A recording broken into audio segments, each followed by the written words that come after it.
from there, I think that like kind of informs more about the future of marketing in terms of like what is the individual's relationship to a marketer or a marketing message. I like your logo, by the way, on your hat. Is that a RaidGuild hat? Yeah, I like your setup back there too. Thank you. Yeah. This is the ShillShop logo. I don't know if you've seen it yet. Roach did the visual identity again. We had the original like exploding head emoji. We were kind of thinking That's like, badass. I love it. Yeah, to integrate it with RaidGuild so everyone can see this. How'd you print that out? We have a sign guy. Is that a big canvas back there? It's vinyl. Awesome. Coroplast and vinyl. Coroplast, yeah. So, I guess we could start with you introducing yourself. And like, I've been in RaidGuild for 3-4 months now. So I've seen you on meetings, and I know that you're kind of like a foundational member and you coordinate with Uberhouse. But you might have a more succinct and accurate introduction to do. Sure. So my name's Dekan Brown, or Dekan Bro on Twitter and stuff. It was one of the OG members or founding members of RaidGuild, I guess. Kind of spun out of a hackathon project where we were building Daohaus, and we just wanted to keep working with the people we met in Berlin, and we decided to start this kind of hacker scene kind of space where we could hang out and code on Web3 projects. And it just kind of kept evolving from there. But yeah, I also a core contributor, founder of Daohaus, and member of RaidGuild and MetaCartel. That was the one I was looking for. Yeah. So MetaCartel kind of sparked all of this, really. Mm-hmm. And MetaCartel, for anyone who doesn't know, let me know if I'm getting the history accurate here. MetaCartel spun out of the Ethereum Foundation because the MetaCartel founding members felt that Ethereum Foundation was a little bit too slow with distributing funds. So it's the same idea for like grant giving, but just like, let's get it done. Right? Yeah. I mean, it was totally independent from Consensus or EF.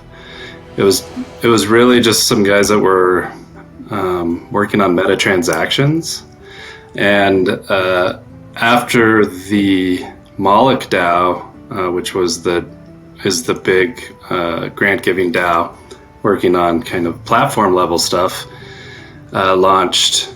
Peter, who tried to apply for the Moloch DAO, but they didn't let him in, kind of cloned the Moloch DAO contracts and started MetaCartel, and with a pure focus of application layer. So that was, for us front-end devs, that were really like trying to experiment with UX and the UI and all the things back then, which were still pretty fresh. And so that's where MetaCartel kind of came, and we just started giving out grants. I mean, we all put in our own money and then just gave it away, but it was cool. Cool. It's been an awesome place to meet people and a network, and it just continues to grow, and it's really a great experience. Hey, Dekan, I got a question for you. How long have you been in like the Web3 community? Like, what's the timeline on these different DAOs that you're talking about? So MetaCartel was in 2019. This is another really cool thing about MetaCartel. So before that, for a couple of years. Hey, sorry. Oh yeah, there you're back now. I kind of roboted that for a sec. Yeah. Yeah. So before MetaCartel, I was working with my two kind of partners in crime, Vin Gist and Sam Kuhlman. And, we were just kind of hacking on whatever, going to hackathons, doing some client work here and there. We have a dev firm called Odyssey Automation. And it was just the three of us. We ran it like a DAO, though. We used a multisig, the old Gnosis multisig back in the day, and just said that, any of the money we make, we all had different skills. Whatever we made, we were just going to put into this pot and distribute it equally and have kind of governance over it, a 2 or 3 multisig. But that's where it started, and that's kind of where we started thinking about DAOs. But the thing, what I was going to get to with MetaCartel is we were kind of in an island, and we're here in Denver, and we had met some others through the local crypto meetup, but we didn't. Our community wasn't as expanded as much as we knew it could be.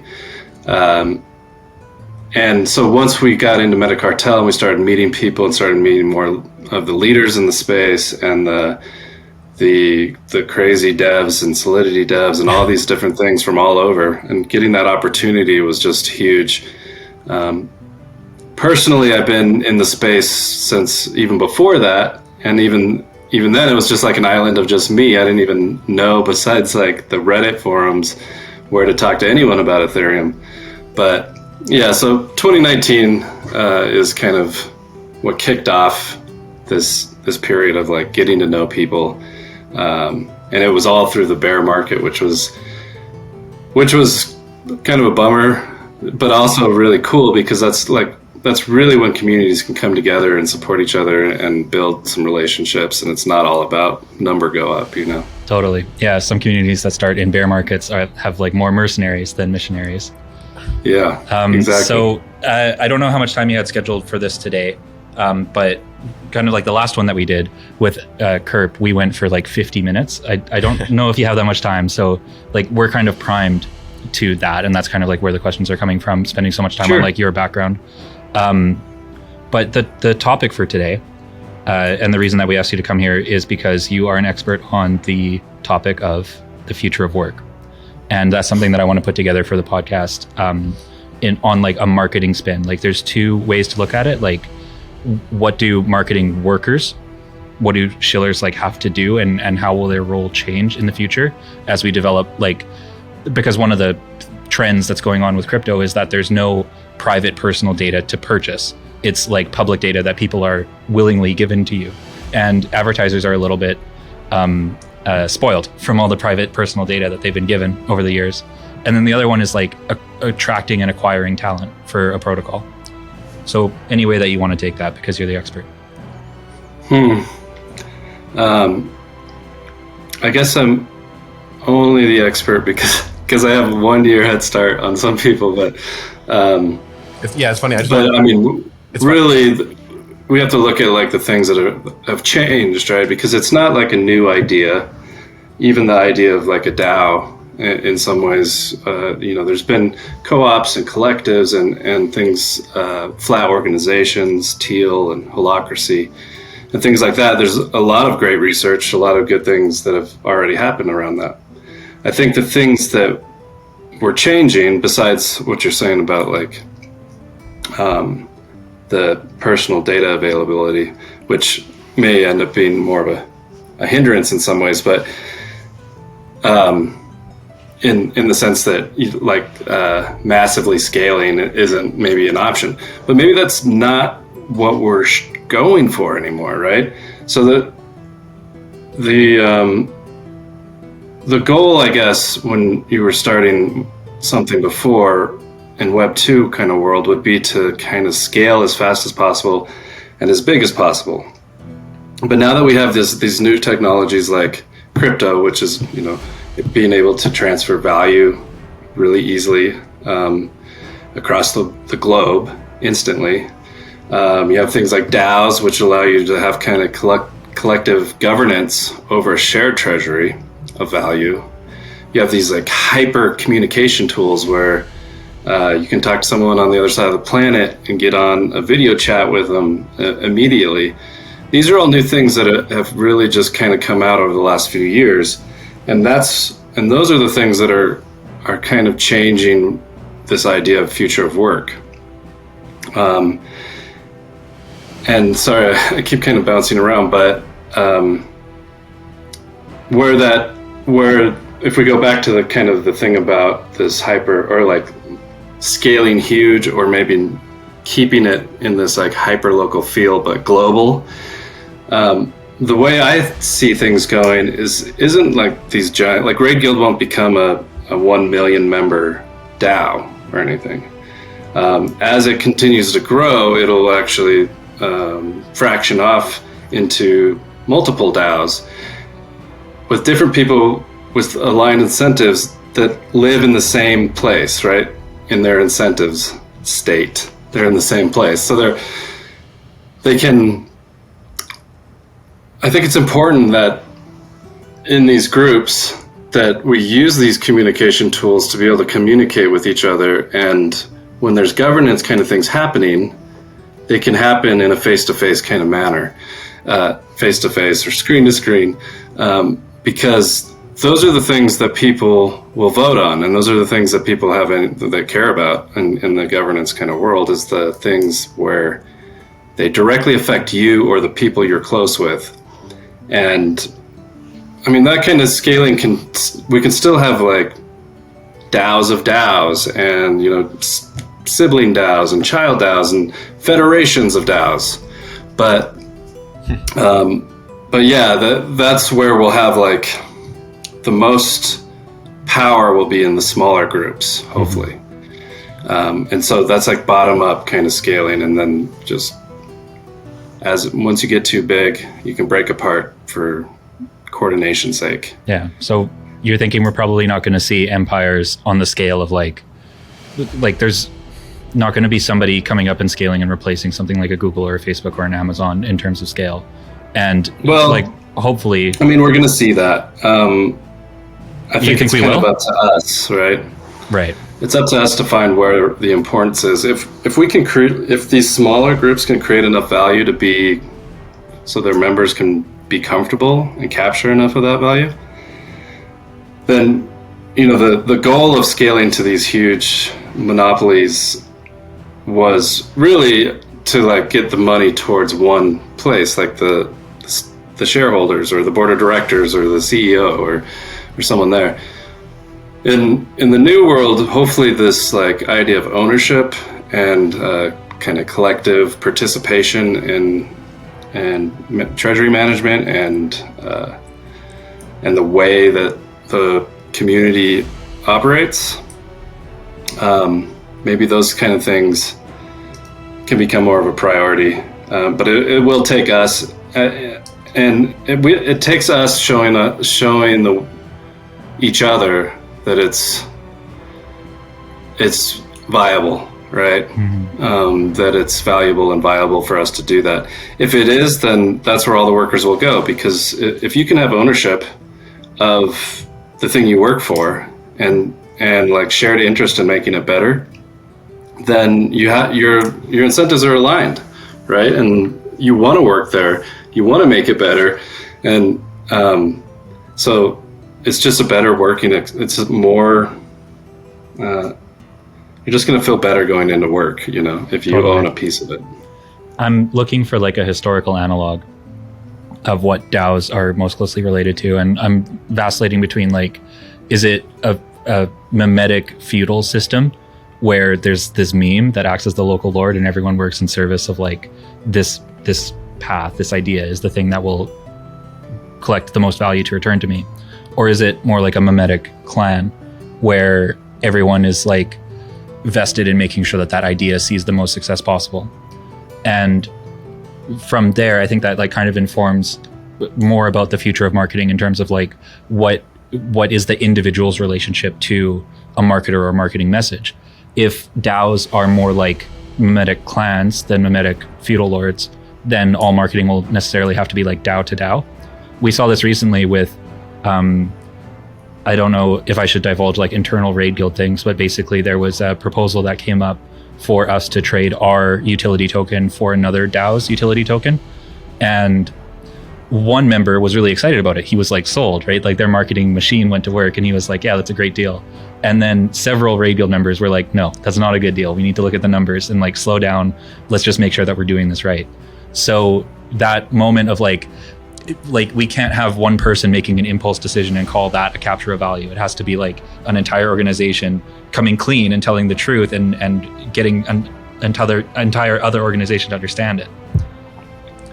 Sorry, I got a little bit excited there and forgot how to talk. No, I think that transparency is one of the kind of killer use cases of these DAO communities. And it's kind of a necessity for the type of kind of open communities of letting people from around the world get into it and interacting with other communities. So yeah, I don't think there's any secrets there, but it's but it is a good point also that we have. It can seem like that's a burden, right? That you don't have one leader or one kind of owner that can make that decision and just do it. You get everyone's kind of opinion in on this, and does that slow things down? And most times we haven't seen that. We've seen that there's definitely discussion and people coming, together to try to find compromises, which, everyone's looking out for themselves and their crew, their clan, I guess, because they're all owners. So they're just trying to find the best solution for everyone. So I think that's interesting. Yeah. Have you noticed that there's still a hierarchy within a DAO? Like, do you notice that some DAOs are a little bit more kind of traditional, or like there might be like hesitation from certain users to say this is what I believe, because they think that there's somebody more senior who would like disagree with them and then they'd lose face? Or like, is this a problem in DAOs that you've seen in your capacity at Uberhouse or anything like that? I think that dynamic is always there in any type of group of people. But really, I mean, when you keep it in kind of this flat organization structure, then it's not really one person there's no like hierarchy there for one person to say this is how it's going to be. When it comes down to a vote, they can always be outvoted. But those dynamics of like, talking back against someone with high reputation, I don't know if we've solved that yet. Mm-hmm. That's an interesting question. I mean, when it comes down to like when you're voting, your vote being obfuscated somehow, or being able to change your vote, things like that. Those are pretty heavy questions. But I think the way we like to do it in RaidGuild is that if you're participating and you're showing everyone else that you're involved, your opinion is important. Mm-hmm. And there's no leaders that try to shove others around into doing something. It really is just about initiative, and the people that take the initiative, then they can lead their own initiative, or their clan or something. Right? And if you don't like it, you can always rage quit. Yeah. So I just wanted to say, so when you first got into these DAOs, that was 2019, right? And you were saying that was the old days? It's been, 3 years?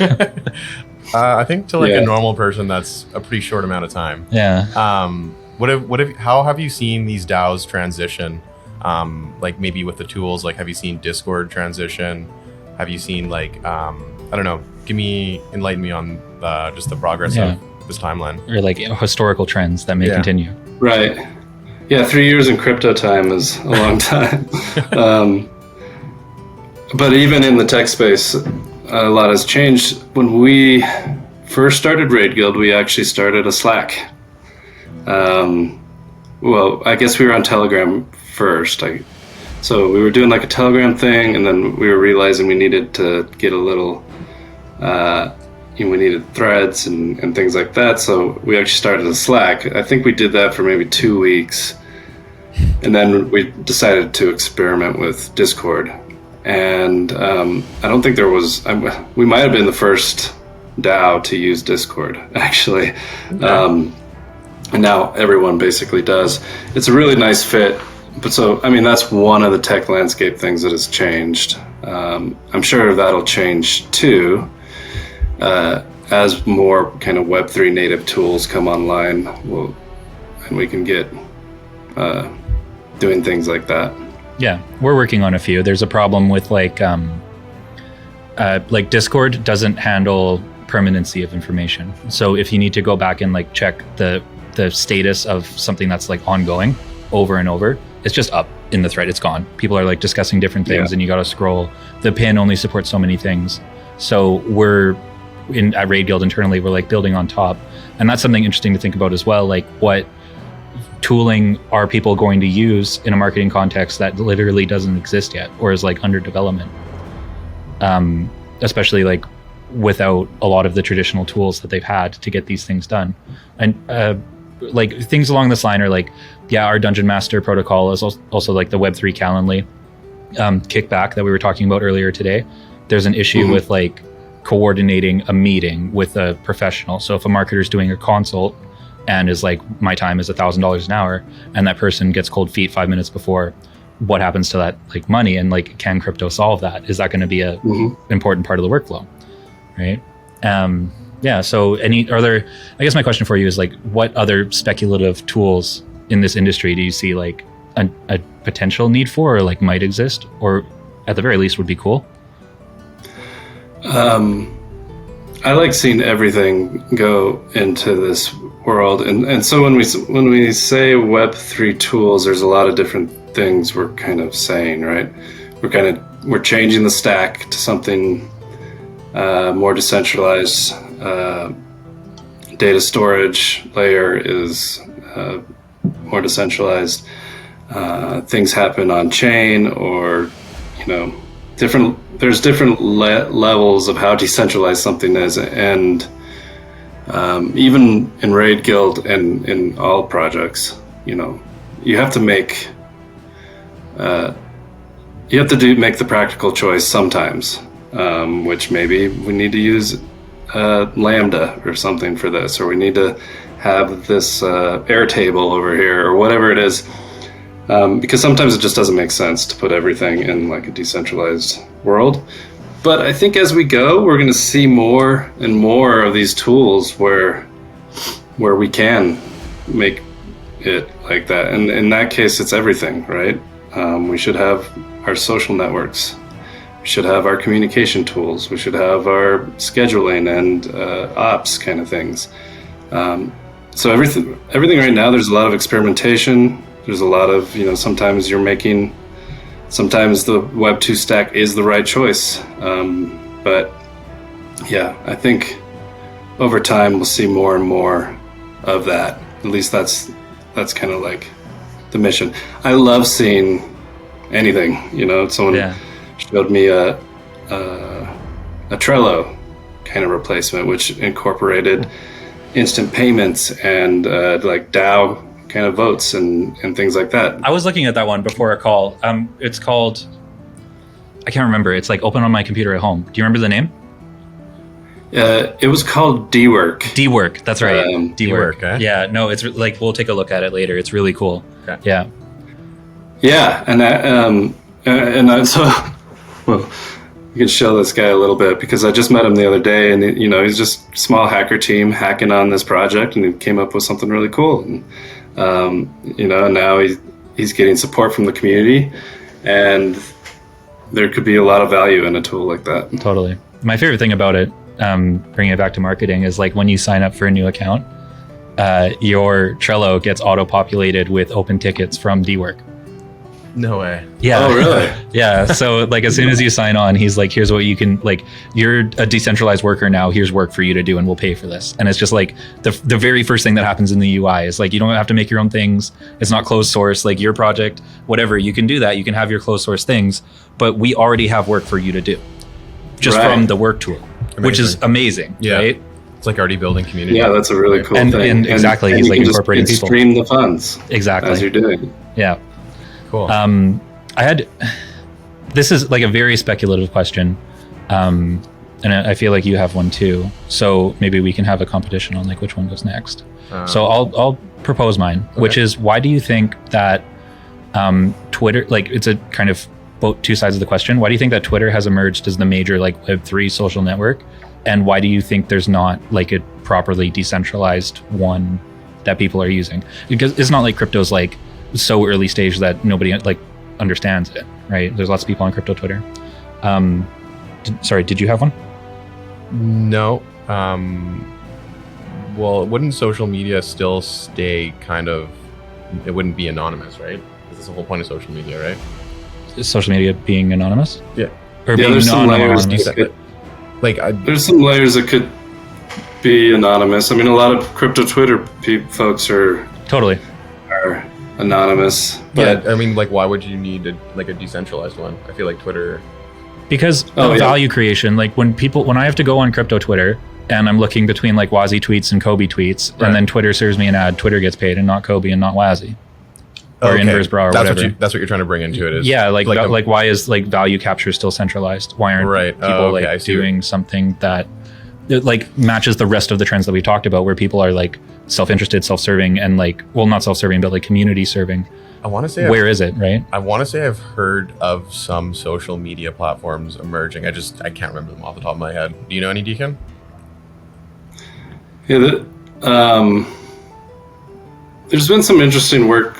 Oren from Gnosis and a RaidGuild member worked on this poster contract, and it's on chain, just micro blogging kind of site that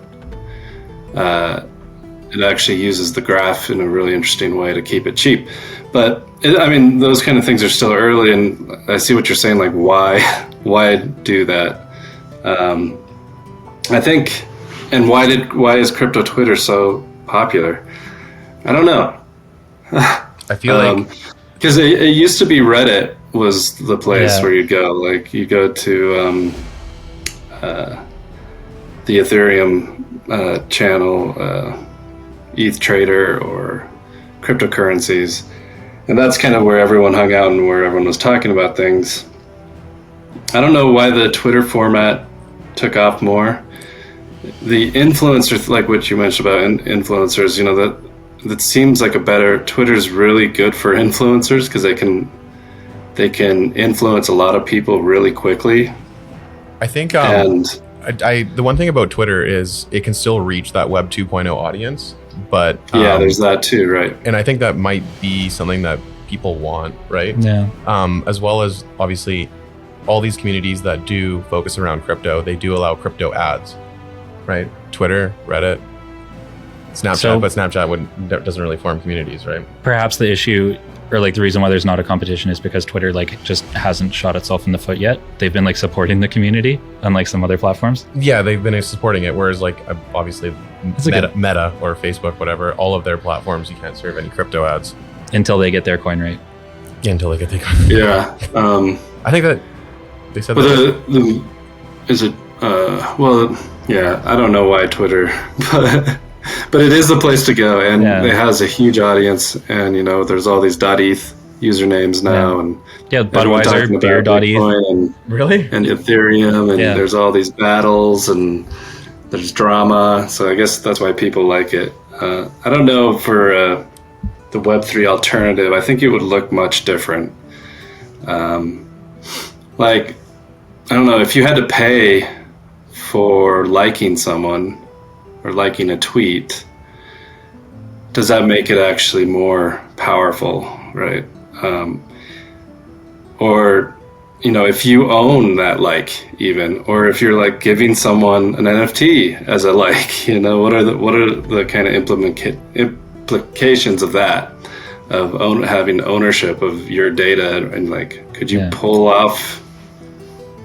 Can you remove the likes, or I don't know. There's attestation things there. There's all types of interesting questions we can dive into. Or what if you pay for a dislike, and then I'm sorry, I don't know if you're moving on to the next thing, but I'm just getting excited thinking about the music industry. A problem that's going on there is astroturfing. People will employ bots to new music so that people get this impression that it's a popular thing, and that's part of just the marketing budget for the product. Right. And is that harder or easier on a blockchain? Right? Do you set up a bot to do all these wallets that all give the and then we say, well, it's all these people, but then we can go and look and be that wallet has only interacted with this chain one time to do this. Right. thing. People have to get a little trickier, but do people even care to look into that? I don't know. I just want to bring what I think with the social networks, what we're going to see are things like these DAOs, right? And there's a lot of interesting information in a network of DAOs, and which have open permissions, and so when you see like, oh, there's Dekan, he's a member of RaidGuild and Daohaus, like, and he's been a member for this long, and he's participated in these many proposals, and like, that tells a lot about me as a person. I don't have to give up any personal information for that. But you could look at someone and through their reputation of how they act in service DAOs and guilds and projects, and build an idea about them without even having to know what their real name is. They can be a little bunny or whatever. Yeah. So that's really interesting too. Like, it's you're intimating about like an anonymous or pseudonymous reputation system in a Web3 social thing, which is like bringing it back again to the future of work in marketing. Like accessing an influencer could be somebody that like you don't know who they are, which is scary to a marketer, because if you're doing a brand association and you only know about that person's like reputation as like a worker, but what do they do in their spare time? And what if that like comes out and your brand association is like suddenly so negative, right? I don't know if like value appreciation will work. Like, I don't know that influencers will like continue to enjoy such a vaulted position in the marketing world, especially if they choose to remain pseudonymous. Yeah, I wonder. I know that staying anonymous has like worked really well for most influencers in the crypto space. I guess the ones that really explode are not, but it is interesting. Yeah, I mean, because an anonymous Twitter account could be one person, it could be 35 different people, a marketing firm that just runs it, you know. Maybe, I don't know, maybe that's what we'll see. A DAO that runs a personality on Twitter. What, like ShillShop? When I was posting Hella Pepes yesterday, after they finally gave me the password. So we've been talking about social media, and I know like in 2014, e-commerce for not Web3 but just with crypto was a thing, but I haven't seen very many e-commerce like focused. I mean, DAOs. I haven't seen any really. There's one that we work closely with called MetaFactory over at RaidGuild, and we have some ongoing projects with them to like improve the UX. That's e-commerce? Yeah, totally. Okay, and so how does that Web3 integrate with these e-commerce websites? They actually use, so this is one of those practicality things. I think they still use Shopify or something, but they have they have some integration with, you know, if you put in your ETH address when you order something, and you go, or if you go through Coinbase Commerce or one of those, you actually get some of their token back. So for a while there, it was like when you bought a shirt or something from them, you actually would get more money back in their token, because they were doing these drops like once a month. That's actually a cool. It's an interesting like model to flip it, right? And with that token, you had governance on what was the next artist that they would work with, and what's the next kind of garment they would sell, and things like that. Yeah, that ties into the last week, which we talked about airdrops. Like that thing of like the positive ROI governance token is like a targeted airdrop. Like you have to, only people who engage with the platform and like care about it obviously are going to be able to govern it in the future. And I think that might even be like a whole topic in itself, is like the future of e-commerce and how that ties into Web3. Yeah, or like bootstrapping a community around like an e-commerce. Like we have something coming up. I don't know if I should like drop alpha about this too early, but we're doing like a brewery DAO with RaidGuild. The Blood of Moloch is coming up for ETH Denver. And like we're still turning over in our heads like the monetization model of Blood of Moloch, because you cannot sell beer for crypto. That's like so illegal. But we're figuring out ways to like make it not a sale. You know what I mean? So is it like there's an NFT, and then there's like they get like raid, and then the raid, I don't know. Again, I'm getting really excited. Sorry, Dekan. Thanks for listening to me ramble on that. I'm excited about it too. I can't wait to try it. I guess it's being brewed right now. Yeah, it's fermenting. Sasquatch one of the Raid members who has like a master brewer's license or something in Europe, came into Denver, met with a local brewery here, and now they're brewing it up. And I think it has 14%. Yeah. So it's more like a wine, and it's a imperial stout. It's going to be pretty gnarly beer, but this was the blood of the artwork is really cool, and I haven't seen it yet. I'm excited. Yeah, but it'll be interesting to see which direction they take with that.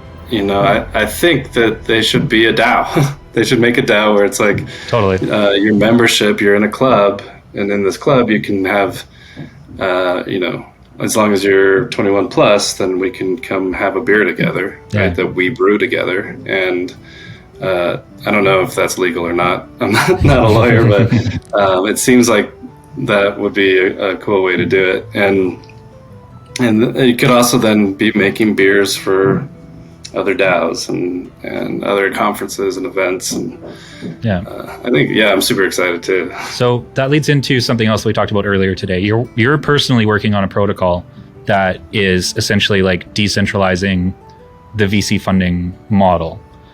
Again, this is like the ShillShop podcast. So there's like a lot of applications for, and are we settled on the name? The Yeeter? Yeeter protocol. Yeah, that's a really good name for it. Yeah. So Travis brought up a really good point, which is like when you do, so the way that it works, correct me if I'm wrong, step on me immediately if I'm like explaining this poorly. And I'm trying to wrap my head around it too, because I really want to be promoting this thing. So the way that it works is that a group of developers have an idea for a thing, or not developers, but like people are like, I want to go do this. And they spec it, they go, here's like the list of things that I have to do. And then they figure out how much time that'll take them. And then they figure out how much like cost and like human labor that takes to get the thing done. And so they take this whole thing, like the spec and the vision and the proposal and the amount, and they go to Yeeter, and there's some like UI that turns that into a some kind of presentation.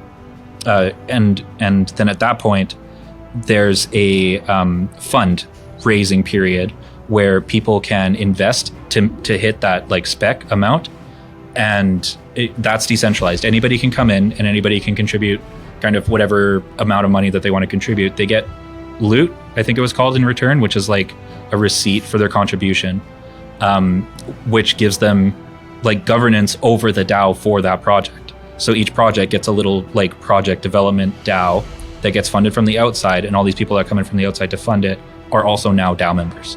So then everybody can collectively make votes on solving problems along the product development pipeline. Yeah, and I mean, there's kind of what loot is kind of your receipt, but it's also like a share in the DAO, but it doesn't have direct treasury execution rights. It only has direct exit rights, right? So what's cool about that is the type of governance that a stakeholder has is maybe the most powerful type, and that's they hold the money bag, right? So what this kind of creates is, so in RaidGuild, we're looking at this more as like a way to fund public goods that we're building. And we've always been doing this all internally. We fund it internally and we build it just because we want it and then we think it's cool. But the way that this model would work when we do this is that, okay, here's a public good that we want to build, and this is how we'll build it, and here's all our steps and our milestones, and this is what it's going to take. Here's our GitHub, it's all going to be open source, all these things. We need to raise 10K for it. So RaidGuild may be like, cool, we want to match whatever you guys can raise from the community, but the community is actually acting not only as a way to add funding, but also as a signal on if it should be done or not. So some funds come into that. Now everyone's in the DAO together. The Raid party, which is like basically like the 2 pizza scrum team, is the ones that are going to be executing and building it. As they're building it, they're using funds from the DAO, but they're actually, those funds are being replaced with Raid. So basically you're rewarding everyone for their initial contribution with some of the Raid token. So they get the public good that they wanted anyways. They're part of this DAO. They have some ownership of it, and they're also getting some RAID token. And then, once the project is complete at the end, that's when, we still have all these DAO members. And this is when things like retroactive public goods funding and things like that can come in. A project might really like that this public good was done, that they can use it or something. Say Daohaus saw something that RaidGuild liked, and they on their final milestone, they're like, we're going to drop in some retroactive public funding now. And everyone who funded that is going to get that. Maybe the EF sees something, they're like, here, let's put 10,000 ETH into this DAO because these people that took the risk, it was so important to them to have this public good. We want to reward them, So that's one aspect. And all those things are kind of enabled because it's a DAO and everyone has their exit rights. Mm-hmm. Now, the other thing that exit rights enable is that if the team is not executing on their promises and making their milestones, you can leave. And so you can take your money back out. And that's why that's a type of governance, is because it's a signal basically saying, you're not doing what you said you were going to do, and I don't want you to use my money anymore, so I'm going to take it back. If it's halfway through the project, you may be halfway converted into the RAID token or something. Right. So there's you'd be able to take both tokens at that time. Okay. Yeah. Great. I was wondering if there was like a hesitancy slashing mechanism, but no, you just get the RAID instead. Okay. Yeah, and there's going to be a little bit of you won't just be like, if you exit early, there's going to be a little bit of a cut you'll lose there, maybe like 5% or something. That'll vary by project. But it's a strong signal, and it opens up like towards the future of work, these market dynamics on doing projects. So you could imagine, this is another example that you could think about. Say that one RaidGuild member is like, I want to create this Web3 framework that uses React and hooks and is super awesome. And so they spec it out and then they try to get some funding. Maybe another person wants to do the same thing, but they have a different idea and a little different reputation. Yeah. So, it could end up being like, well, you guys aren't doing what you want. We're going to take your money from this and put it into this other one and start funding it because we think they have a better chance of executing. You could put up an RFP and say, we want to build this kind of bounty. And you would get like 3 different people or 50 different projects, all with their specs, how they're going to execute it, how much it's going to cost. And then by the funding of it, you'll see which one actually works. That is really exciting. Like the RFP, request for proposal, it's like the big thing about, like, that's a common feature of the construction industry, where if there's any kind of like one developer will get access to like, okay, we're doing a building, and then they do RFPs for like literally every single part and end up doing zero work other than like reviewing the proposals. So what's interesting there is somebody can like have an idea guy can come along, right, and say like, this is, I think, something that needs to get built, and then there's competition between all of these like 2-person scrum teams to like actually get that thing built. They're like, oh, like this meme, the community excitement about the idea happens before any of the sweat, which is incredible. Mm. Well, like, when have we had that ever? Like, it's always been like, I don't understand what you're talking about. I don't know how to make that. And then you have to do it and then show it to somebody. But if you can like describe it first, then the engineers come. That's the expectation. That is a very, very big difference in the way that things get done. Right? Yeah, and then also having some ownership over that as a stakeholder and a contributor. Mm-hmm. The other place I think this is going to be super cool is like inter-DAO kind of work. Mm-hmm. We can have, you may have the marketing team over here.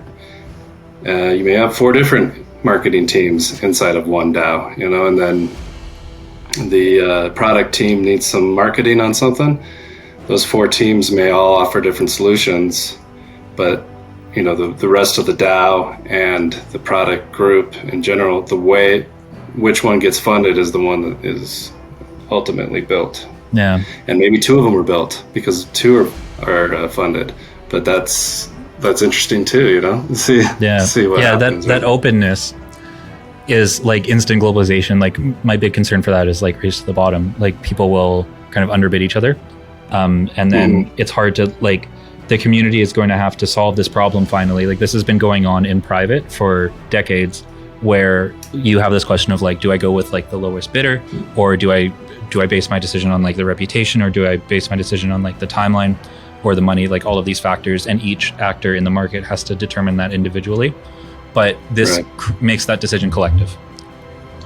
Yeah, and you can add some different like KPI rewards, to the people that help. So the people that actually help fund it and build it will be getting these KPI rewards and it'll actually be like showing if they're meeting the goals that they said they would do, you know? So the larger DAO or organization could say like, these are the things we want to see happen over the next year. Now you're funded this much to do it. And if you do it, you're going to also receive these rewards. I don't know. There is, the race to the bottom thing. The other big thing that people have pointed out is that it's too much power in the stakeholders' hands, right? Because investor or a monetary contributor may not have the same kind of longer term vision that a founder or a startup would have. And so at the beginning of a project, as the founders are trying to find where that fit is for their like genius idea, there's like some floundering, and if that happens and then all their money is rugged from underneath them, that could be a problem. But it's up to them to do the right thing, I guess. I think I like it's like a Cambrian explosion of like startups, right? So the seafloor will be littered with the bodies of those who did not make it. And that's okay, because it creates this like selective pressure where the best ideas rise to the top. Okay, right. So this is specific to RaidGuild? Because they get Raid token, right? This is like RaidGuild is like funding it at the start, but the protocol could ideally be like forked, or I don't know about ideally, but ostensibly. Okay, so it's actually a collaboration between RaidGuild and Daohaus. Okay, and so if somebody's not doesn't know of RaidGuild or Daohaus, how do they get involved with getting on board with this? They do not. It's like a private beta, and then there's a marketing machine spinning up as soon as we like work out all the kinks. Yeah. I mean, we're running through a pilot right now, starting next week. I think it'll be kind of just open to friends and family. I mean, it's open. Anyone can go participate if they wanted, but we got to work out the kinks and smooth out some of the UI and things like that. Battle test it. Yeah. And how long do you think the eatery's off from fully like a public battle test? I think we'd like to get something going by ETH Denver, so in a month. That's very fast. And so sorry, I just want to just reconfirm this. It's the Yeetery? The Yeeter. Yeeter. Y-E-E-T. Yeah. The Yeeter. The Yeeter. The Yeeter. Yeah, because this is kind of a play on the Degen kind of yeeting into something. Right. So okay. You get an address in your DMs, and you're like, "What's this?" And they say, "Just yeet," and that's like you just send funds to it for no reason. It's a really weird thing that goes on in the Degen world, and I've even done it sometimes, and it's ridiculous. It's like anti everything we should be doing, but it is since this is more focused on public goods in the way the RaidGuild is doing it. It's almost like the region side of the Degen. Here's an address, you can yeet to it, but in return, you're actually getting DAO shares that you can exit at any time. There are other projects. So like Constitution DAO, which was run through Juicebox, it's a very similar idea. That would have been the one where it's like just yeet kind of thing, and you send funds to it.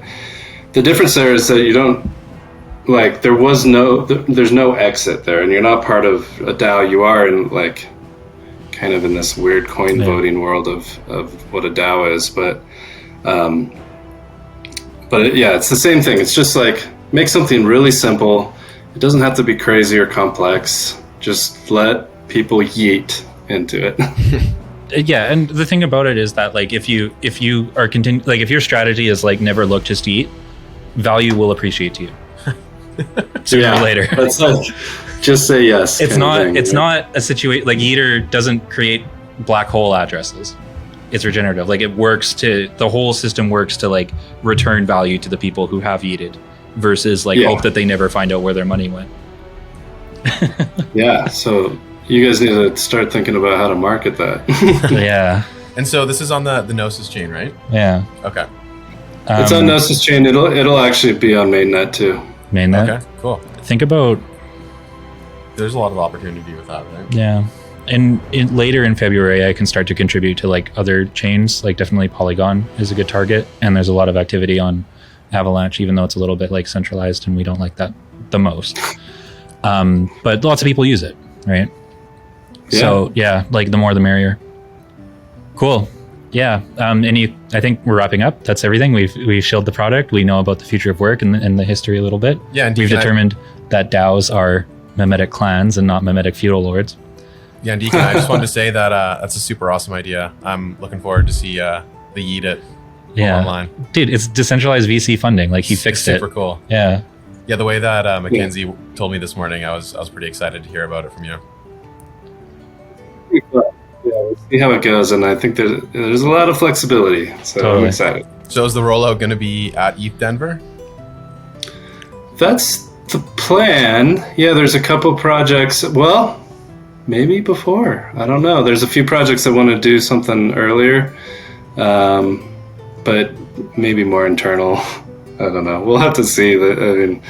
If we can get it all by ETH Denver. But yeah, ETH Denver. Ideally. It's a really good place to launch stuff. Wicked, man. Yeah. Cool. Well, thanks for coming on to ShillShop. Appreciate everything that you gave to us.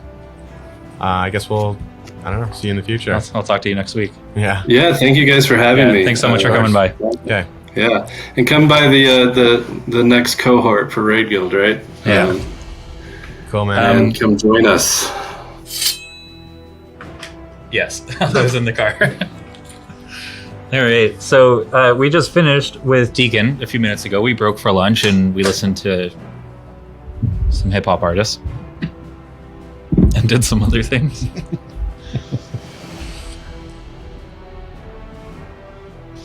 So now we're in a situation where we have to do the rest of the general content generation.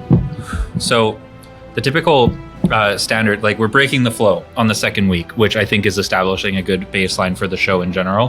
What we want to do is have like a preamble, like approximately a half hour, where we're discussing kind of like the topic of the day, letter of the day, and then the expert comes in, and then ideally there's like an office hours as well, where like some RaidGuild client comes in and we can actually do a consult, and that's coming down the pipe. But for today, we were a little bit late. It's, inclement weather. It took us a while to get here. We also went to a wonderful diner before getting here and had a sat down Eggs Benedict meal, and Roach got 3 hash browns, and it took a while to to get here. So we had started recording. We had about like 5 minutes of content before Dekan showed up, and then we just went with Dekan for about 40 minutes.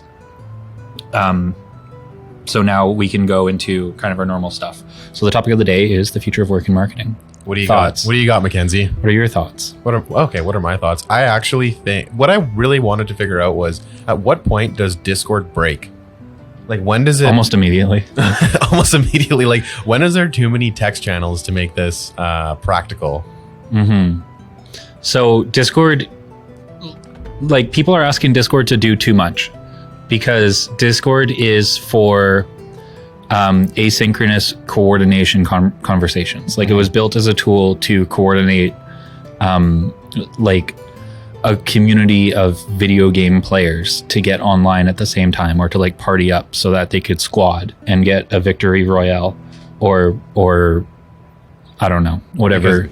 Because they took the voice feature out of the game because they knew what you were gonna do. Yeah. So it's like the purpose of the text channels in Discord is like asynchronous conversation for the point of like coordinating a synchronous conversation. And with DAOs and like work and stuff like that, it's insufficient for a continued line of like what work is. Like Discord is really good to say like, well, we have a meeting or like I had this thought, and then everyone can go and like read the thought.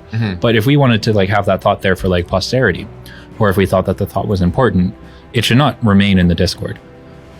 So that's the point where kind of it breaks. So it's good for like coordinating groups of people and kind of siloing them. Like the RaidGuild internal system has like 400 channels, but half of them are like individual working groups, and some people are in multiple working groups. And it's based on the raid. So like a client comes in and they're like, hey, I need this thing built, and we're like, okay, here's 10 guys, go do it. So those 10 guys are relevant to the channel, and nobody else has to really care about half of the channels. But there's this situation where like sometimes people will want like, oh, you know, Mackenzie, you've used this protocol before, can you tell us about like your experience with that? So you kind of have to like keep on top of every channel just in case you're needed, and it gets a little bit overwhelming. Okay. I think the problem with it more is like just the size of DAOs. Right. Like RaidGuild is... that's what Dekan was saying, when there's usually like a child DAO or a sub DAO, right? Yeah, RaidGuild is about 400 members, and we're already seeing like RaidGuild, I think, was started in 2019, and we've already had, I think, 2 DAOs break off from it. And this may be incorrect. I may be like bullshitting, but you don't know where I live, so you can't shoot me about it. I think that LexDAO, which is a DAO of lawyers, came from RaidGuild. There were people that came in and they're like, okay, well, you need to like figure out compliance for these projects and protocols that you're building. And they went off to go do their own working group. I think that came from RaidGuild. And then there's one other that I can't quite remember the name of.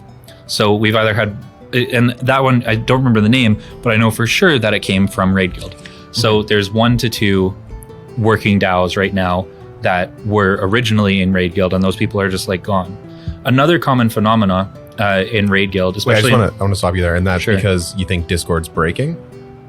No, that's just like the nature of work, right? Like all of the lawyers that like came to RaidGuild to like help with compliance for hackathon projects. Okay. Which is the model of RaidGuild. Like it's the preeminent service DAO on Gnosis chain. And they're the guys that you go to when you need something built, something new built, you go see them because they build like everything. And there's a really high likelihood that like if you need something that's like novel and new and it like integrates these different ideas together, there's people who like either directly built those or have built things that are like similar to it within the last 6 to 12 months. Right. There's definitely going to be somebody there that has expertise on what it is that you're building. Someone practicing law is it doesn't really make sense for them to be in RaidGuild. Maybe a couple of them, but that's why. Like it doesn't. You know what I mean? Like I was saying in the car over from Langley this morning that like I need to go talk to LexDAO because I've been in RaidGuild for 4 months and I haven't seen somebody spec GDPR. Right. Okay. So the reason why they forked off and they created LexDAO is because they're the specialists. They have alignment of expertise. Right. Okay. So that makes sense. But going back to Discord breaking, how do we fix that? Like, what's the future of that? Like, what do we? How do we? Is this an issue that's just inherently flawed with people are asking it to do too much? I think that like rolling back the required activities there would make Discord stop breaking less. And then another obvious issue of Discord is that like it's centralized like Web2 incumbent technology. Like the chat logs are being recorded by some corporation that you don't know who works there. Yeah. And you don't know what they're doing with it. Right. Okay, so what does that look like? So how do we fix that problem? And like what's the future of it? I don't know. Is that a problem too big for is that above your pay grade? It's like, no, there's solutions. There's like I don't know if you've ever seen like a federated social media. No, what's that? Okay. Do we want to go into that? Yeah, we could go into the idea of like federated platforms. Teach me your ways, Mackenzie. Yeah. So the way that we'll start with like a Web2 because that's the easiest one to understand, and then we can move on from there. So take a Twitter, for example, and then we'll go through like the technology stack. This is our technobabble portion.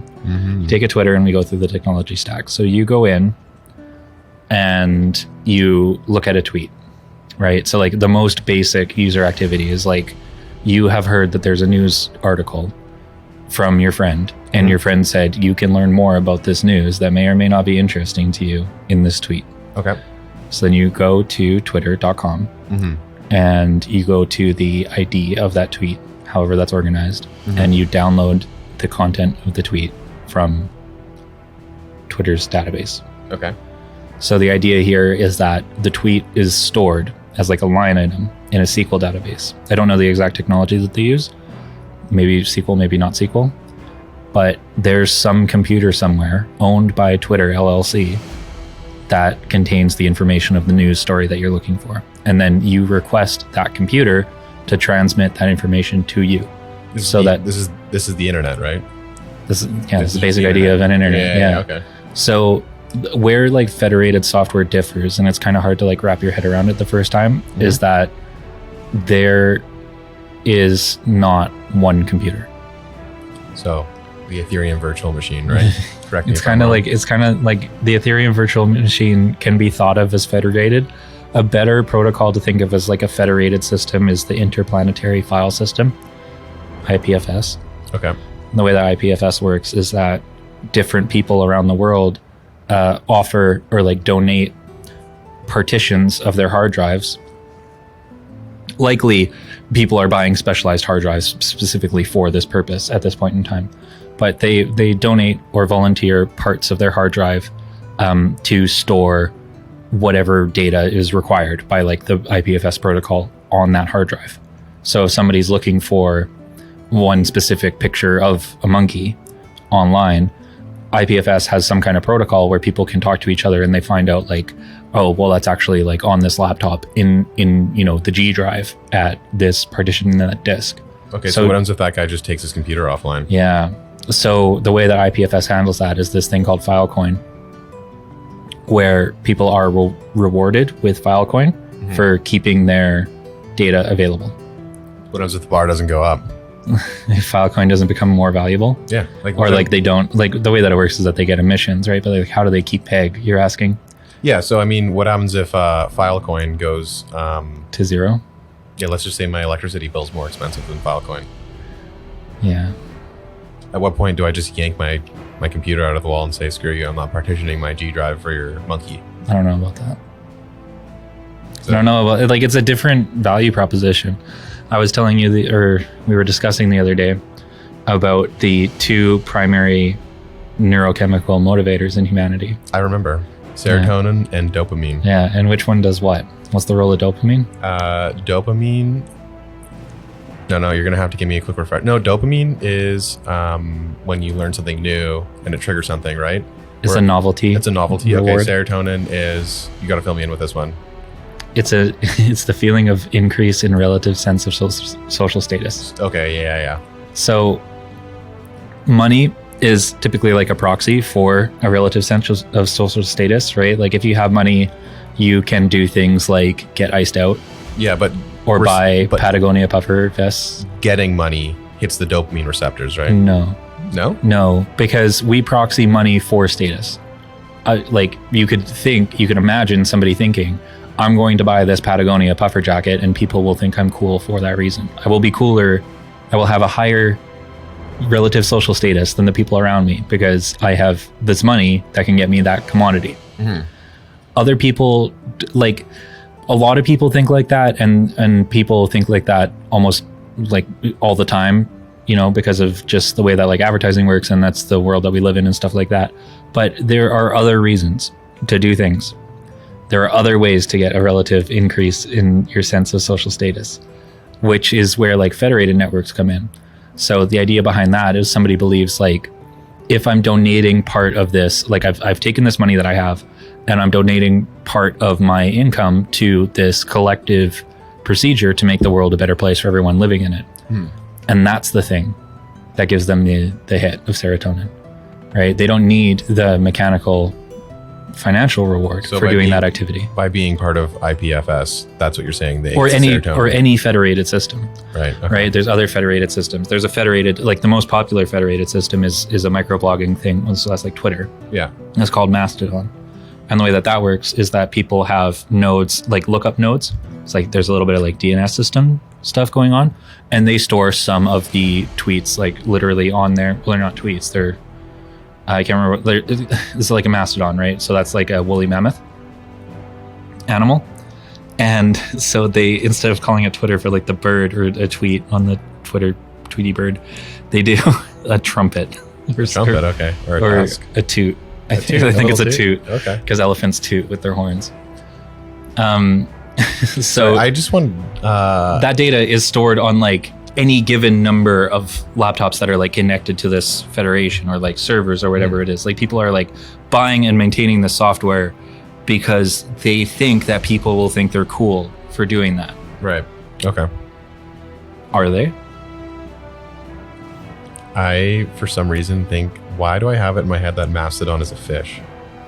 Mastodon is a fish. Is it? Mastodon's not a fish. I'm gonna look this up. I promise. If it is, you owe me $50. Okay. Oh, you are right, but it's also a band too. Yes. Named after the prehistoric animal. Okay. Why was I thinking it was a fish?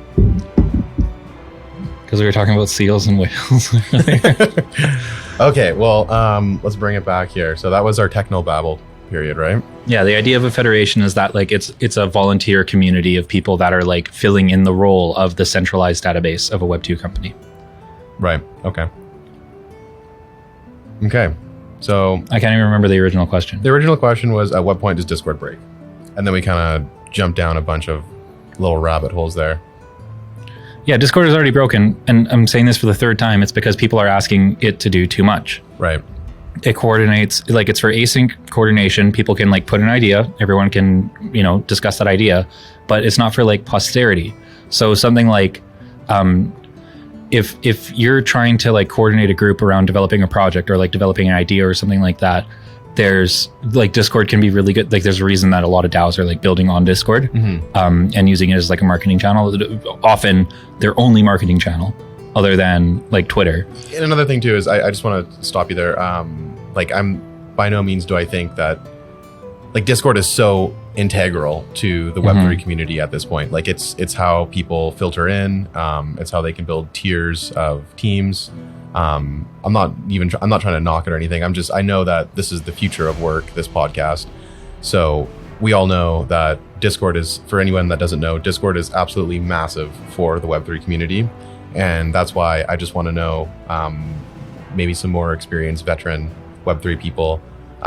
Maybe you can answer this too, is where do you see the fallacy in Discord? It's just such an important tool at this point, right? But I want to continue with, also maybe we should get our phones off these. Yeah, let's just move our phones over here. Sorry, it was really, maybe the takeaway for me from this is I figured out Mastodon's actually some sort of prehistoric elephant. Yeah. So with Discord, as like a marketing tool, like what I'm seeing from like these expert interviews is that like the vibe is the primary kind of like indicator of success here. Like if the vibes of the people that are working on the protocol are like atrocious because they're self-centered or narcissistic, or like they're looking for like, how do I accrue value to myself primarily, like vibes that I hold, right, then the protocol isn't likely to succeed. Because, and like that's what Discord is really good at doing, because it's like this, it's not like a book, it's not set in stone, it's not the same, right? So this idea of like ephemerality to a Discord is like you get there and then there's this like emotional like energy that comes in through like I'm like it's the layer above the words. Like people are like typing in words, whatever. Like they could be excited, or they could be like despondent, or they could be like frustrated, or they could be they could have like attitude, they could be like rude or whatever it is. But like whatever those vibes are going to hit like each person, and the like humanity's response to like a stream of vibes is to contribute back, right? Like you, like when you're seeing a vibe, you like vibe. Right, so it's really easy to get the vibes going. And then as the vibes continue to develop in whatever way the protocol goes, that's how you like onboard more people, like a good vibe environment that people want to get around. And the thing that makes something a good vibe environment, again, is like either the dopamine or the serotonin. Right. People are like, well, this is really weird and new, so I'm gonna share this with other people to like give them that. Like I'm constantly surprised by what's happening in this Discord. Or they're gonna have this sensation of like, I matter here. Right. So I want to like bring more people into this space where I matter, so that I can matter more.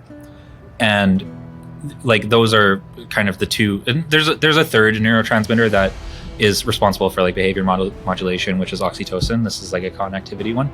Okay. So when people are like lonely, like chronically single, and they don't even have like a dog, they start to lose like oxytocin, and that's how like isolation leads to like drug problems, because people are self-medicating to like repair that issue. And then also it's like kind of the only reason why people like ever eventually solve a drug problem is because this oxytocin is like stronger than the desire to self-medicate than with whatever those substances are. Okay. So there's that too. Like there's that community building aspect that's baked into Discord, and that's really what it's for. But once you go from like stream of vibe, right, or like Discord is like a technology to like spread vibe. Spread vibe. Okay. A vibe router. I would say communications, but vibe works. Yeah. It's not about the communications because it doesn't really matter like what's being said. It matters like if it's hitting those things, you know what I mean? Like a roadmap could be unclear, or people could like not really have the technical details of what's going on, or they could like have it be like too complicated or have it like too dumbed down or whatever, but people are still like excited about the prospect of the protocol for the reasons that I mentioned, right? So I like, yeah, it like communicates like, let's get on a call at 6 p.m. Pacific, which it doesn't even do that too well, because if you're in like Eastern time, you're not going to know what time that is in Eastern, and you're probably not going to make that phone call, right? So it's not about like a decentralized, like specifically like coordination tool. It's just like a vibe emission system. Coining it right now. A vibe emission system. A VES Mackenzie tool. Okay. So yeah, no, I okay. But if you're expecting it to like do work, like vibe emission systems are not for like producing something really productive. You know what I mean? Like coordinating work through a Discord is a situation that it falls down, because it's difficult to watch like the track of that over time. Like things on Discord aren't being committed to, they are being committed to a log, but like people just like can't interact with it that way. Okay, they're not going to scroll it through the log. Sorry. No. I'm almost done. No. Yeah. So a vibe emission system. It even rhymes. I like it. So that being said, Discord has some downfalls, but it also has its strong points too. The important takeaway of this for marketing is that like the growth of the system is dependent on like the vibe, and once you get that part right, where like the memes and the direction and your roadmap and stuff like that are dialed in and communicable, then this is a self-reinforcing system, a positive feedback loop in the positive direction, right? So as you've clearly communicated those things that you think will like accrete value, and you show a community how like by their contribution value can accrete to them, they are immediately incentivized in both a missionary and mercenary way to continue to grow that protocol for you. Okay, so Discord's also like a growth tool. So going back to the future of work, so Discord's great for figuring out those vibes. Yeah. But it's not so great for a potential speculative job is like Discord Vibe Manager. Discord Vibe Manager, not Tavern Keeper. Like like we use a Tavern Keeper in RaidGuild. And that's kind of like what a Discord Vibe Manager is, but they don't really do that. The Tavern Keepers in RaidGuild right now are looking more into like the technical like ops side, like what bots can we put in to make this run smoother. And lots of people are coming to RaidGuild. Many people are saying this. They're not like, this isn't a new thing. I'm noticing this trend over time that a lot of people are asking for RaidGuild's help with community management, specifically in Discord. That's what people are calling it, a community manager. A community manager, yeah. Community manager. So they're looking for like engagement, right? They're looking for a meme artist. Sometimes they think that's what a community manager is. It's like, well, if you just like put our logo on the Pepe, then people will hang around. And if only you posted enough Pepes in the Discord, then my protocol would have been successful. Right. It's not really about like the content generation, especially because like the size of protocol can get so large that you're likely going to attract like excited, enthusiastic, and skilled people who will spontaneously contribute such content over time.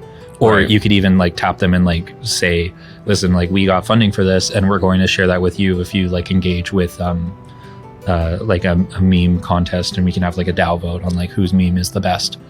but those then might be just people hanging out in the Discord. People though, hanging right? out on the Discord, yeah, and they're like competing. They're like, oh, I get to see everybody else's like new memes, like new takes, so they get like the dopamine hit, and then they are competing. They're like thinking they're hopeful while they're like developing the meme. They're like, oh, this is the one that's going to win. So they're getting that like they're imagining the future where like they're like becoming more important to the future of the protocol. And the person who wins, like the person who nails it, actually does become important for the future of the protocol because they're going to be like meme master general. Yep. Okay. You know what I mean? Like that's another speculative job. Like somebody who like if somebody is consistently winning meme development contests, obviously like they've learned something that helps them like get it going on. So they should continue to support that protocol that they're invested in with the skills that they have. Effectively feeding into the positive feedback loop, right? Positive feedback loop, because as he like helps direct the content generation efforts and like lead more contests, that's more people coming into the protocol. Right. Okay. So I want to bring it back to the future of work because these are people just vibing, making. Yeah, these are like speculative marketing roles. Tavern keeper or vibe manager, vibe general, vibe master general, vibe master general, and then the meme master general. So where Discord breaks is decentralized coordination management, right? It's not for work. It's not for work. No, I understand. For work. But people do use it for work. That's what RaidGuild, ShillShop, which a lot of these DAOs are using. They're using Discord as their primary coordination tool. That leads me to project management. So at what point do we see some decentralized project management tools come out? Do we know Earlier of any? today, we saw one. It's called D-Work. It has a very small team. D-Work, right. Okay. Approximately 2 people. And I mentioned before on the call at Dekan, but like I need to marvel at this one more time. Like the login for it is your wallet. So you go to dwork.com, or I don't remember what the TLD is. It's probably not .com. But you go to DWork, and then there's the standard button in the top right corner of your desktop application, which says Connect Wallet. And you do so, and it goes, okay, great, I've created a user profile for you. And it doesn't even take you to like a user profile edit page. It brings you into a Kanban, and it fills your to-do list with like open GitHub issues for DWork.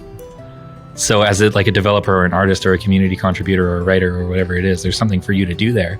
But the thing about it is that like, that onboarding tutorial makes the tool better because it is decentralized. Right. Anybody can go in and like you're a community contribution. Like if you do that Git ticket, then you are getting governance tokens. You're part owner of. Yeah, you're part owner. Like you're rewarded for having built, a decentralized feature. Yeah.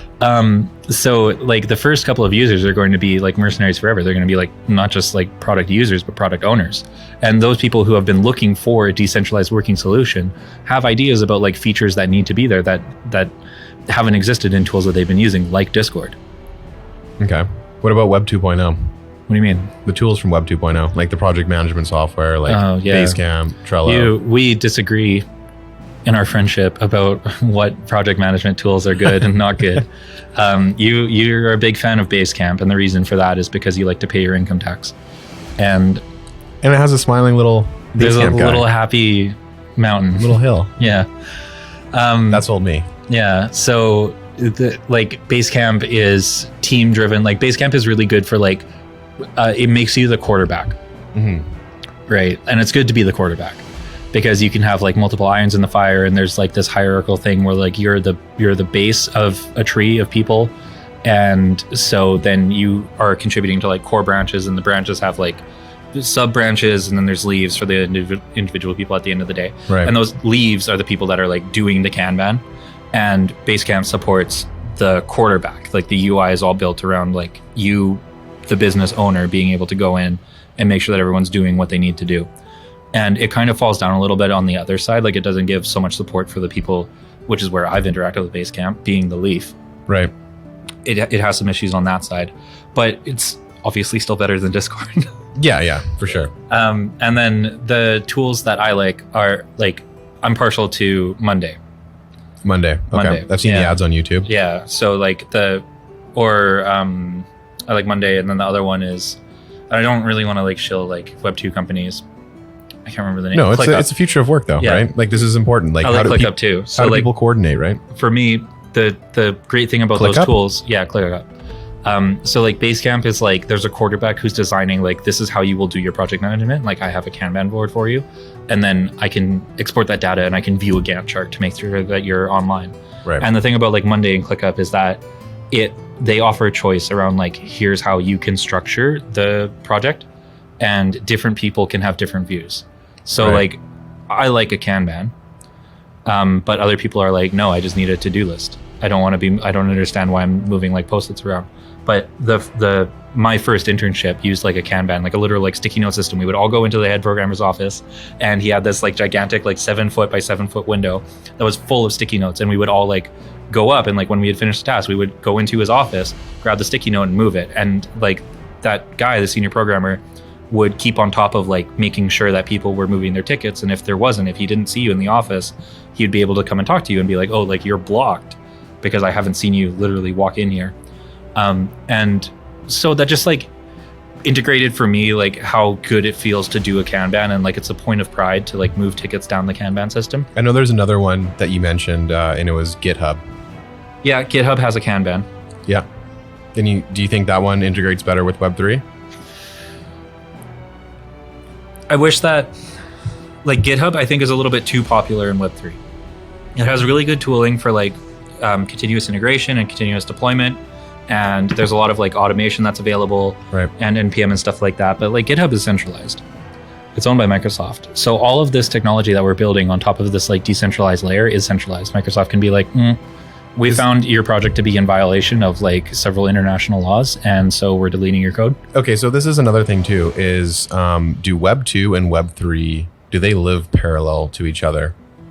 So do we see... Yeah, in the same way that like... They do right now, but Web 2 lives on top of Web 1. Okay. Like, you have a PayPal button on your e-commerce site. Okay. And PayPal's a Web 1 thing. So maybe the future of work doesn't really need a decentralized project management software. No. I mean, I could fire up a project. I can't remember what it was called, but I have the NAS, right? The Synology NAS. Yeah. There's an application I can install on my NAS, and the name's slipping me right now, but it's project management. Technically, it's centralized. Like you own it. It's centralized on my server, but nobody else is going to see that data. Mm-hmm. Yeah. So there's security that's available as well, but like the excitement around like crypto is how it facilitates things like decentralizing a platform. So like again, going back to DWork, which is a Web3 project management platform, is that you can like scope a project in Kanban tickets at the start. That maybe doesn't have anything to do with your set of projects that you have on the go, right? No, it would. So let's say that you're like you're a freelancer, you're a freelance developer. Somebody comes to you and they're like, hey, I want you to build X and I have Y dollars. And then you scope it and you go, okay, well, that's Z things that I have to do.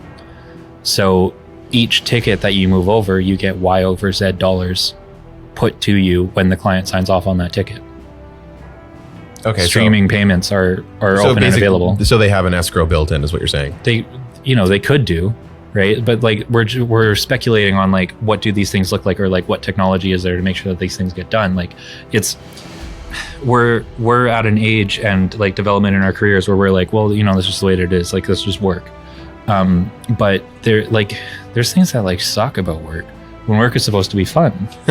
You know what I mean? Like I want the mountain to smile back at me when I'm using Basecamp. It's not about the logo. I mean, like you could put a happy face on anything, and it's like sometimes that's like scary. Like there's horror movies about like the smiling like capitalist monopoly. And okay. Like, well, I can't. So this is what I'm saying is like, does project management, is it okay to stay in Web 2? Like I can have an open source project management tool on my server, and I have all my data. Yeah. Which makes sense. Fine. Makes sense for me. No, right? it like.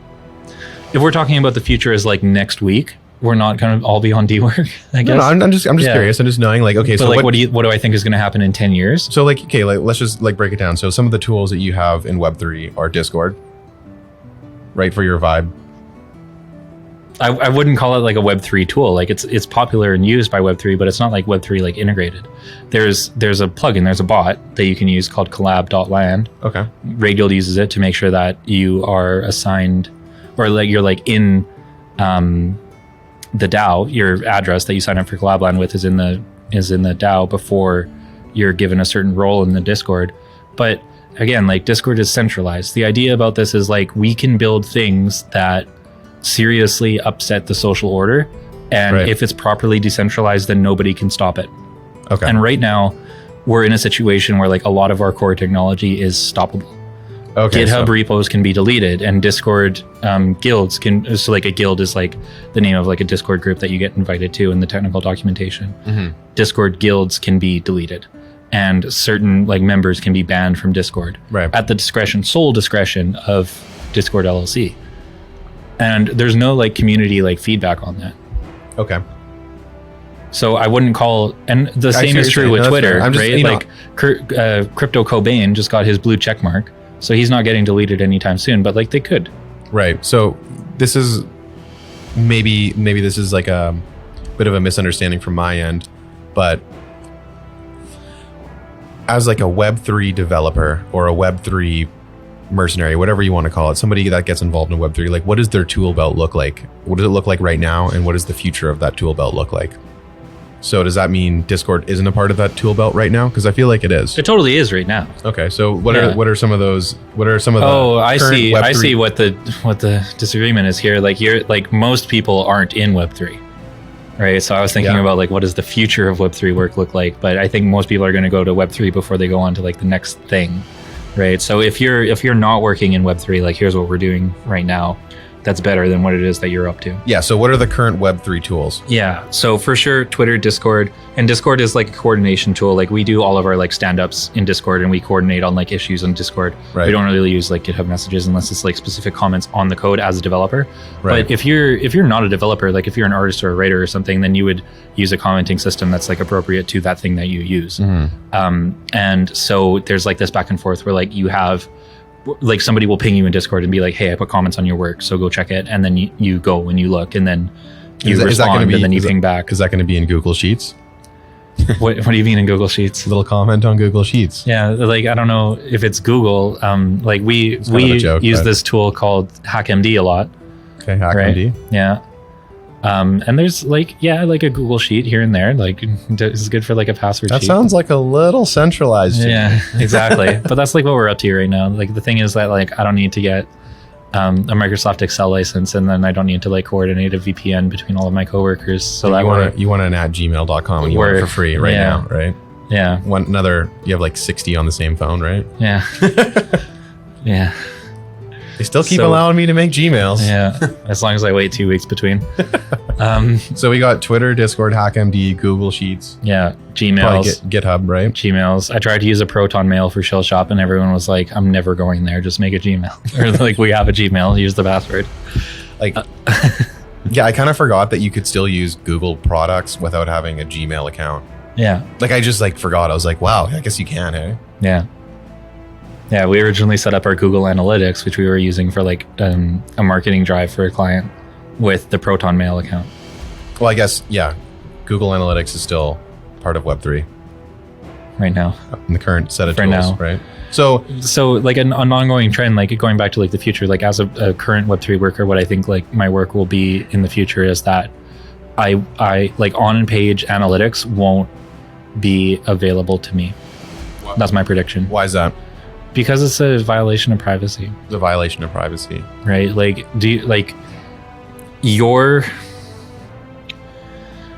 standard e-commerce operation where you have like user tracking in it, they know like how long you spent looking at a product and which products that you looked at, and like if you put anything in the cart, or even if you like hovered over that add to cart button. And if you sign up in like any way with them, like if you do your like 10% discount code, people can like build a profile, like a shopping profile of you, and they could say like, well, this person is like kind of like avoidant, fearful. That's like the emotion that I'm getting from this. So I'm going to send him a targeted email right now that like plays on his fear of missing out. And I'm going to emotionally manipulate him because I have all of this data. And that's weird, right? And it's weird that it's like anonymous, and it's weird that it's like so totally one-sided, asymmetrical. I don't know anything about the person that's sending an email to me. Is it anonymous? Yes, it's anonymous. I don't know what marketing manager is like at whatever it is, like story. Like I was looking at a book on like country living techniques last night, and I don't know like what marketing guy at the country living bookstore. Like I don't know his name. I don't know where he went to school. I don't know how many there are. right? You don't want somebody that you don't know looking at your data. Or like making decisions about me. Like they know who I am, and they're like analyzing and they're judging me, and they're sharing that information with their coworkers, and they're being employed to manipulate that information. Right. And I have no idea who they are. So right now, the current Web3 mercenary uses Twitter, Discord, HackMD. I don't know about HackMD, Google, and GitHub. And all of these, you're being tracked. Yeah, all of those companies are keeping the same like level of like tracking going on so that they can develop further products ostensibly, or who knows what. And so and that's like, just not the spirit of Web3. In the perfect world of Web3, the future of work for Web3, these mercenaries are going to have tools that you can't be tracked on. Yeah, it's like decentralized and trustless. So back to Eat It, right? Eat It? I don't know why I keep thinking Eatery. But Yeeter. The Yeeter. Okay. Maybe some of people listening, these are some of the tools that you can start working on. We need a Web3 Twitter. We need a Web3 Discord, or decentralized coordination management tool. Or sorry, no, what do we call it? The Vibe emission system. The Vibe emission system. So we need a Vibe emission system. HackMD, I want to say that I looked that up, and they are based out of Singapore. That's fine. I think that they're probably tracking us. Yeah, but like Singapore is a big like Web3 community, right? Maybe they're not. Maybe they are. Who knows? Oh, I'm telling you, I'm relaying factual information that there's a lot of like crypto American immigrants always call themselves expats. They don't like using the word immigrant because when somebody from America goes to Singapore, they call themselves an expat. They've left America. They've emigrated from America, and they just like don't like using that word. They call it expatriated. Okay. And who knows why, but there's a lot of expatriated Americans in the crypto industry living in Singapore. Right. It's like a popular like hub. I think I did check out their Twitter, and they did have some other language on there. Singaporean? I don't know, and I don't want to sound like an idiot. Yeah. Well, here I am. I'm an idiot. Yeah. So there's that, and like there's this phenomenon of like around the world, and like there's like 3 kind of central time zones where like there's a city, and then there's a cooler one to the south of it. So we're in Vancouver. Yeah, the cooler city's Seattle, by the way. The cooler city is definitely Los Angeles. I think Seattle's still cooler. At least they put a highway into the city. Yeah. Oh man. So I don't know, like Hollywood, like Seattle, whatever. So yeah, like Vancouver, Seattle, like that's where like Amazon and Microsoft headquarters are. But there's a lot of people like in Los Angeles, like some people that we've had like in RaidGuild are like in like Los Angeles or like San Diego or whatever. I would love to move to San Diego. Yeah. But we can't because we're not American. We're not in the empire. And then there's from Canada, right? There's New York and there's Diego. Miami, and then there's London, and there's Lisbon, and then there's Tokyo, and there's Singapore that are all in the same time zone. And there's like this big hole like where India is. Like I think that India, like IST is definitely like an important thing, but there's like that one misses the dichotomy of like rich northern city and cool southern city in the crypto world. I don't even know how much it's like taken off there, but I don't really want to talk about like crypto geopolitics on the show. Yeah. Okay, so let's bring it back here. I think that's a lot to think about. We're at 40 minutes now. You want to keep going here? I don't feel good about where we're at on the show. What do you mean? If I want to use these 40 minutes even. I think that was Dude, the Vibe emission system was pretty good. The Vibe emission system needs to make it onto the internet. Yeah. But I think that we have a lot of work for everybody that wants to start work with Eat It.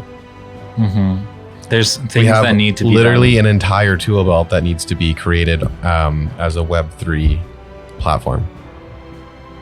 I agree. I think that we could wrap it up there. I feel like I haven't been as poetic and poignant as I need to be as like a content creator at this point in time, but probably the fact of the matter is that I'm not an experienced enough content creator for my opinions on the subject to really matter to anyone. So we might as well just like be factual. Yeah, we'll get there. Don't worry. Okay. Thanks for watching the show. And again, if you want to consult with ShillShop to meet Kerp, who was on the show last time, or RaidGuild in general, where Dekan works, and myself, you can just go to hireus.raidguild.org. and quickly fill out the form there. We're actually changing the consultation queue this year. So if you're watching this video after about February, the sign-up flow is going to be a little bit different, so I won't get into too much detail. But yeah, hireus.raidguild.org will get you in touch with us over at ShillShop or the larger RaidGuild community. Thank you.